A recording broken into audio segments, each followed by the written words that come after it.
కర్నూలు జిల్లా హలహర్వి మండలంలో అర్ధదేరి మేదేకల్ మల్లికార్జునపల్లి కొక్కరచేడు సిరగాపురం సిగరాపాడు బేనుపాడు సగబండ చిత్తకుంట గ్రామాల్లో విస్తృతంగా ఎన్నికల ప్రచారం నిర్వహించిన ఆలూరు టీడీపీ ఎమ్మెల్యే అభ్యర్థి వీరభద్రగౌడ టీడీపీ మండల నాయకులు జనసేన నాయకులు గ్రామాల ప్రజలు వీరభద్రగౌడకి ఘనంగా స్వాగతం పలికారు. వీరభద్రగౌడ గ్రామాల ప్రజలకి అభివాదం చేస్తూ ధన్యవాదాలు తెలిపారు. వీరభద్రగౌడ్ గ్రామాల ప్రజలకి అభివాదం చేస్తూ ధన్యవాదాలు తెలిపారు. ఇంటింటి ప్రచారంలో జనం మెచ్చిన నాయకుడికి జనం నీరాజనం పలికారు. టీడీపీ ప్రవేశపెట్టిన సూపర్ 6 పథకాల గురించి వివరించారు. గ్రామాల్లో ఉత్సాహంగా ప్రసంగించారు. గ్రామాలలో ప్రజల సమస్యలు అడిగి తెలుసుకున్నారు. ప్రభుత్వం వచ్చిన వెంటనే ఈ గ్రామంలో టీడీపీ ప్రవేశపెట్టిన సూపర్ 6 పథకాలు మరియు వేదావతి చేసి ప్రజలకి అంకితం చేశాను. రోడ్లు, తాగునీళ్లు సమస్యలు తీరుస్తానని తెలిపారు. సైకిల్ గుర్తుకు ఓటు వేయించి అఖండ మెజార్టీతో గెలిపించాలని కోరారు. మరి ఇవన్నీ కూడా చూసుకుని ఇది ఒక పక్క సంక్షేమ పథకాలు అయితే మరో పక్క అభివృద్ధి చేయాల్సి ఉంది. అదేవిధంగా ఈరోజు మరి ఎవరికైనా కూడా వికలాంగులు ఉంటే 3,000 పెన్షన్ ఇప్పుడు ఈ ప్రభుత్వం ఇస్తుంది.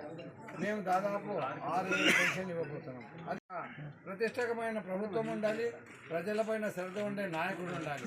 మరి అలాంటివన్నీ మాకు అవకాశం కలిగిస్తే మేము చేస్తామని తెలియజేస్తూ సెలవు తీసుకుంటున్నాం. నాకు ఒక అవకాశం ఇచ్చి చూడండి. 25 ఏళ్ళుగా ఇక్కడ తెలుగుదేశం జెండా ఎగరలే. ఒక్కసారి మాకు అవకాశం ఇచ్చి చూడండి. మీకు సీసీ రోడ్లు అయితేనేమి, డ్రైనేజ్ అయితేనేమి, ఇంటింటికి కూడా ఇచ్చే ప్రతిపాదన కూడా పెడుతున్నామని కూడా మీకు అందరికీ తెలియజేస్తాం. దాంతోపాటు అభివృద్ధి కూడా చేయాలి.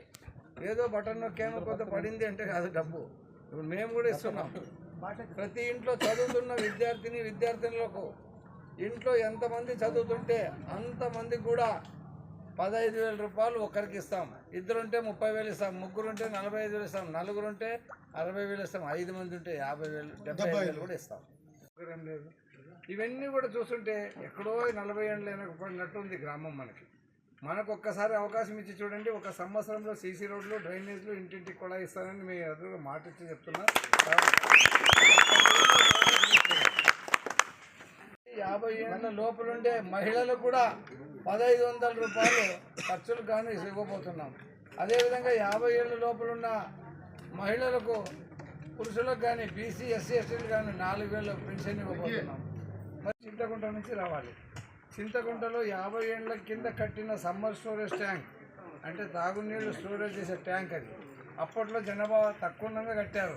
మళ్ళీ దాని పక్కన దాదాపు 20 ఎకరాలు కూడా ఉంది. దాంతో మనం గవర్నమెంట్కి ప్రతిపాదన పెడితే ఆ చెరువు, పెద్ద చెరువు, ఒక 20 ఎకరాల చెరువు చేసి కడితే స్టేషన్ రోడ్డు, మరి ఇంకో రోడ్డు మనము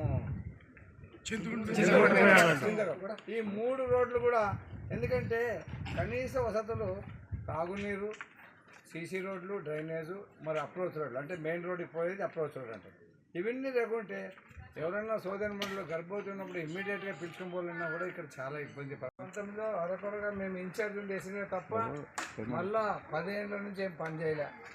ఇప్పుడు ఉండే ప్రభుత్వం ఏం పని చేయలే. ఇల్లు చూస్తే కొంత బాధాకరంగా అవుతుంది. కనీసం ఇల్లు ఇవ్వచ్చు, పెన్షన్ ఇవ్వచ్చు, రోడ్లు వేయని పక్షంలో అవి కూడా చేయొచ్చు. ప్రభుత్వం తలుచుకుంటే ఏం తక్కువ లేదు, అన్నీ చేయొచ్చు. నీళ్ళ సమస్యకి ఒక ఎమ్మెల్యే హోదాలో ఉండి అనుకుంటే మాత్రం నెలలో చేయొచ్చు. మన సంకల్పం మంచిది. మనం ప్రజలకు నీళ్ళు ఇవ్వాలనుకుంటే ఒక నెలలో ఇవ్వచ్చు. మన వాళ్ళు ఎందుకు ఇవ్వలేదో వాళ్ళ విఘ్నతకు వదిలేద్దాం.